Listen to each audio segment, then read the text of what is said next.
Welcome to class. Okay, grab a seat because we are diving right into this explainer on the absolutely fascinating subatomic mechanics of the group 2 elements on the periodic table. Whether you're a hardcore chemistry student or just kind of curious about the literal building blocks of our universe, today's masterclass is going to totally change the way you look at the elements around you. Seriously, we're going to see how the tiniest little changes inside an atom can dictate whether a chemical acts as a deadly poison or a life-saving medical tool. Let's actually kick things off with a bit of a puzzle. So, barium is a heavy, highly toxic metal, right? If its ions get into your bloodstream, the results can be, well, absolutely fatal. No joke. Yet, hospitals all over the world routinely ask patients to drink this thick, chalky milkshake packed full of barium just to get a life-saving x-ray of their intestines. Like, how is that even possible? How on earth can you safely swallow a known poison? Keep that question in the back of your mind because the answer is completely hidden in the atomic trends we're about to unpack. So here's our syllabus for today's journey. We are going to welcome you to Group 2, dissect the anatomy of the atoms, look at their rising reactivity, balance on the solubility seesaw, and finally check out some real-world applications before class is dismissed.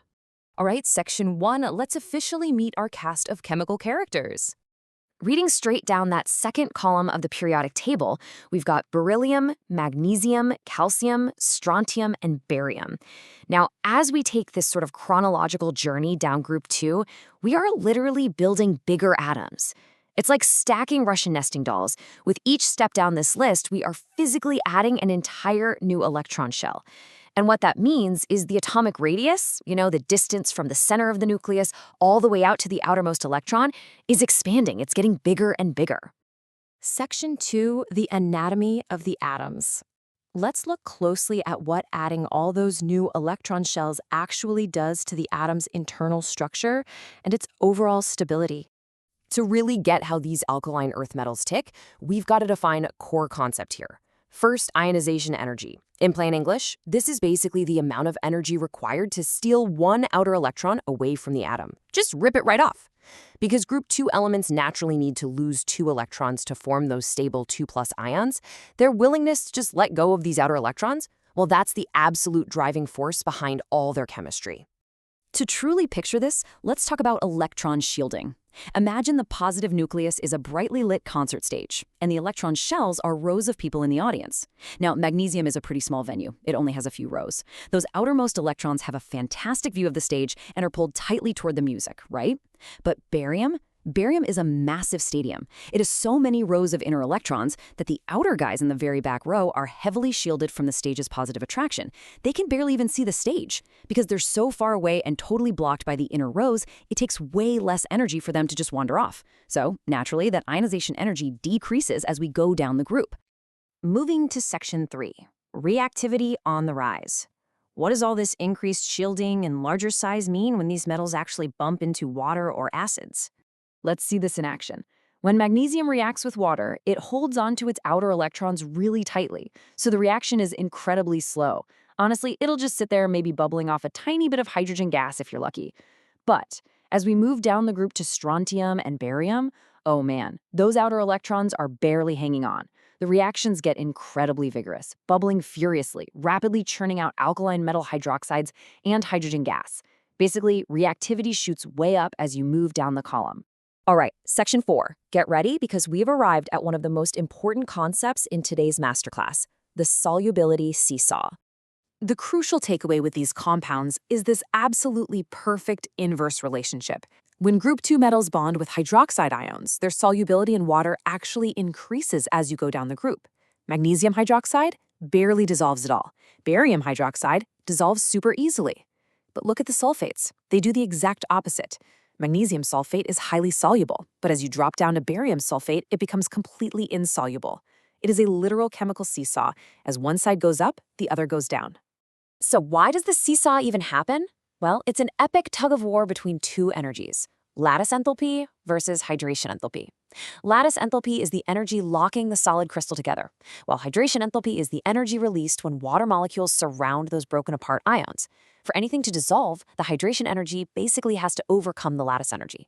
Here's the trick. Because hydroxide ions are physically tiny, as you move down the group to those larger metal cations, the lattice holding them together weakens incredibly fast, way faster than the hydration energy drops. So the larger hydroxides easily break apart and dissolve. But sulfate ions? They are huge. Since they're so bulky, the lattice energy doesn't really change much as the metal cations get bigger. Instead, the hydration energy of the large cations just drops off a cliff. Without that hydration energy payoff, those large metal sulfates, like barium sulfate, just refuse to break apart. They stay completely, stubbornly insoluble. Section 5. Let's step out of the theoretical laboratory for a minute and connect these atomic trends to the real world, from the pharmacy all the way to the farm. Remember that solubility seesaw? It literally dictates modern medicine. Take magnesium hydroxide. It's only sparingly soluble, which makes it a phenomenal antacid. You've probably seen it sold as milk of magnesia. If it were highly soluble, it would release way too many hydroxide ions at once and turn your insides dangerously alkaline. Yikes. But because it barely dissolves, it safely and slowly neutralizes excess stomach acid. And boom! This brilliantly solves the puzzle from our opening hook. How can you possibly swallow toxic barium? Simple. By giving the patient barium sulfate. Because of that precise atomic mismatch in size between the massive barium cation and the massive sulfate anion, its lattice structure is insanely strong, making it totally insoluble in water.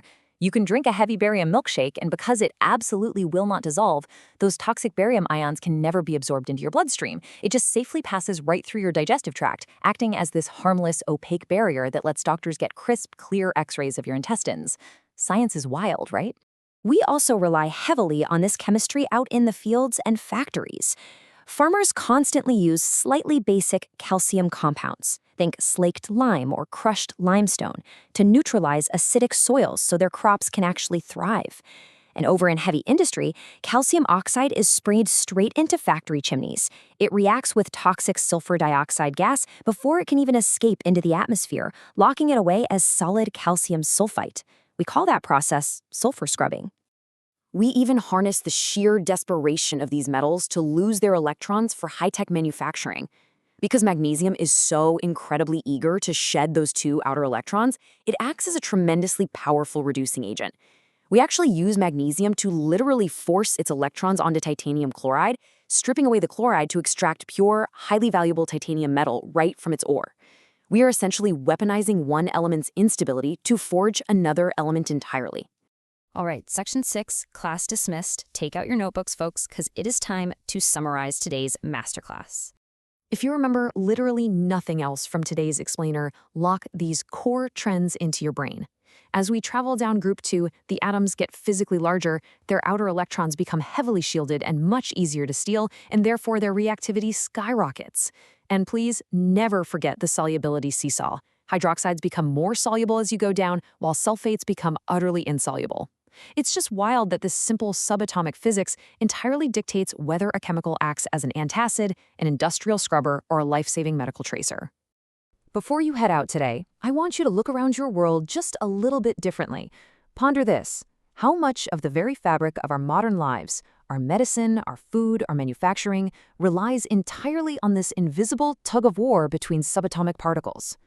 Next time you see an X-ray or taken an acid, you are going to know exactly what's happening on an atomic scale. Thanks so much for joining me for this explainer. Keep asking questions, and I'll see you in the next class.